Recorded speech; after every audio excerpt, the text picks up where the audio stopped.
Why? Because the greatest use of the bounty of the wealth of Allah subhanahu wa ta'ala is to follow the commandments of Allah subhanahu wa ta'ala when you use that material wealth and do not make the purpose of your life earning the money, the material wealth, because the purpose of a life of a believer is gaining the good pleasure of Allah subhanahu wa ta'ala. The wealth is one of the means of life and you're supposed to consider it as one of the means of life. And the people who spend in good times and also in hardship, they are in the sight of Allah subhanahu wa ta'ala and in the protection of Allah subhanahu wa ta'ala. The angels will continue to pray for them to get the greater bounties from Allah subhanahu wa ta'ala. And the reality is none of us will have the wealth forever, or none of us will live to keep the wealth forever. It is only a temporary thing which we have. And obviously you have certain duties and responsibilities. Allah subhanahu wa ta'ala Himself has designed your will in the Holy Quran. Read Surah An-Nisa, verses 11 and 12. What is the meaning? The meaning is 2/3 of your wealth, the will is already designed by Allah subhanahu wa ta'ala. 1/3 is left open to remind you that there are so many causes of Allah subhanahu wa ta'ala where you can participate in those causes and gain the good pleasure of Allah subhanahu wa ta'ala. So, in one of the hadiths, the Prophet Muhammad sallallahu alayhi wa sallam said, لِأَنْ تَذَرْ وَرَثَتَكْ أَغْنِيَاءَ خَيْرٌ مِّنْ أَنْ تَدَعْهُمْ عَالَةً يَتَكَفَّفُونَ النَّاسِ رواه البخاري. That you have a duty and responsibility to leave your heirs well off. It is better than leaving them asking for the financial help from other people or begging other people.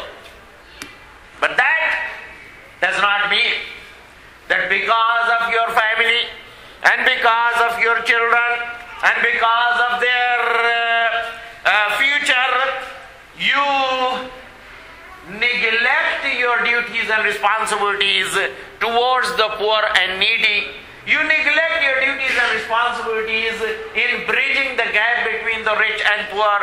You neglect your duties and responsibilities in establishing the social justice in the community. Because if you do that, and you do not participate in any good causes, as mentioned in the Quran and Sunnah, then your wealth will become a disaster and something which will be a reason for your failure, not only in this world, but also in the hereafter. And that is the meaning of the glorious words of Allah subhanahu wa ta'ala in Surah Taqwah, Surah number 64, verses 14 and 15, where Allah subhanahu wa ta'ala is reminding us about certain pressures which we have in our day-to-day life. And what is the greatest pressure which we have, which sometimes make us deviate from the path of Allah subhanahu wa ta'ala, which sometimes makes us fail in our duties and responsibilities. Ya ayyuhalladhina amanu, O you who believe. Now think about the beginning of this verse. It is an address to those who believe. What is the meaning of that? The meaning of that is, you know for sure once you declared your faith in Allah subhanahu wa ta'ala, you know, la nafi'a wa la darra illallah. The benefit and harm is in nobody's hand. It is Allah subhanahu wa ta'ala. You see? So spending your money is not going to harm you, and not spending your money is not going to bring you any kind of benefit if you are not following the commandments of Allah subhanahu wa ta'ala. O you who believe, inna min azwajikum wa awladikum aduwwan lakum فاحذروهم وإن تعفوا وتصفحوا وتغفروا فإن الله غفور رحيم إنما أموالكم وأولادكم فتنة والله عنده أجر عظيم. So the meaning, O you who believe, surely the word here min means not everyone, you know, a number of the people from among you, is for tab'id.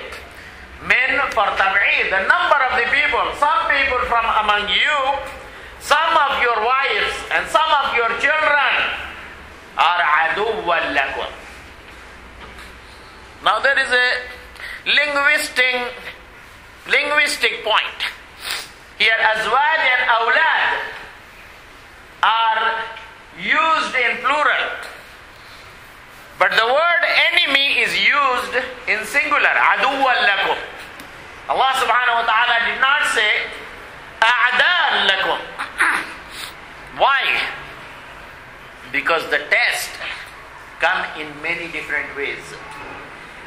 Sometime from a wife, sometime from a son, sometime from a daughter, sometime from one member of the family. So each one of them you have to treat accordingly, and in that test you have to be firm and you have to be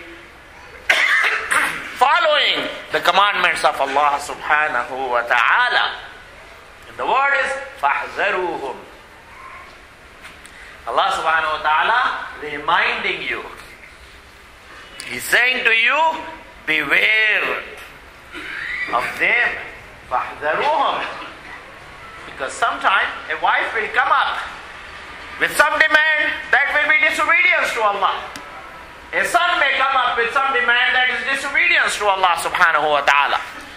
And in love for our children, many of us end up spoiling our children. Spoiling in a wrong way, in an unlawful way, in a way where you sometimes tolerate disobedience to Allah subhanahu wa ta'ala on part of the wife and your children, and there is the test. There you are required to continue to show firmness, and you have to take the situation. There is a very interesting story here. We read from the time of Prophet Muhammad sallallahu alaihi wasallam. There was a group of the people from Mecca. They wanted to come to Medina to Prophet Muhammad sallallahu alaihi wasallam, but their wife and children were upset. They did not want them to go, and that delayed their arrival. And when they came, they saw the rest of the muhajirin, immigrants who came to Medina. فَقَدْ فَقْهُ فِي الدِّينِ. They became expert in the religion. They have learned so many things from Prophet Muhammad sallallahu alaihi wasallam.